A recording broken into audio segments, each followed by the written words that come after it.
ஒரு அம்மா இப்படியா சொன்னாங்க, கர்த்தர் கொடுத்த பிள்ளைகளை வளர்த்து ஆளாக்கணும், இதை தவிர வேற எனக்கு ஒரு சிந்தனையும் ஒரு எண்ணமும் இல்லை. பரம தரிசனம். ஏன்னா ஆண்டவர் உங்கள்கிட்ட பிள்ளைகளை எதுக்கு தந்திருக்கிறாரு? வளர்க்க தந்திருக்கிறார், உரிமை கொண்டாட தரல. அடிக்கடி சொல்லுகிற காரியம், உங்க பிள்ளைகளை குறித்து என்ன செய்யாதீங்க, உரிமை ஒரு நாளும் கொண்டாடாதீங்க.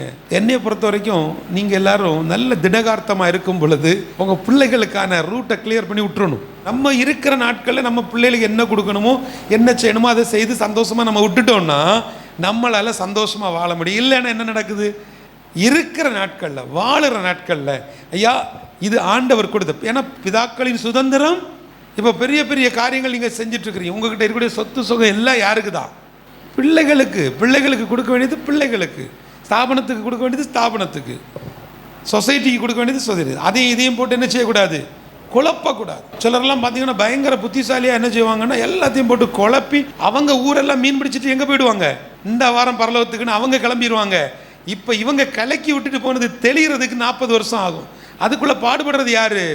மனைவி பிள்ளைகள் படாத பாடுபட்டுருவாங்க. ஊரெல்லாம் கேஸாக இருக்கும், ஊரெல்லாம் பிரச்சனையாக இருக்கும். என் அன்பு தேவ பிள்ளைகளே, கர்த்தர் நமக்கு தந்திருக்கக்கூடிய ஒரு பரம தரிசனம் நமக்குள்ளே இருக்கும்னு சொன்னால் அந்த பரம தரிசனம் வெளியே உங்களை மறிக்க வைக்கும். தன்னால் உங்கள் ஆசை போகும். உங்கள் ஆசை என்ன செய்யும்? தன்னாலேயே போகும். உள்ள என்ன ஆகுமா? நாளுக்கு நாள் அது புதிதாகி கொண்டே இருக்கும்.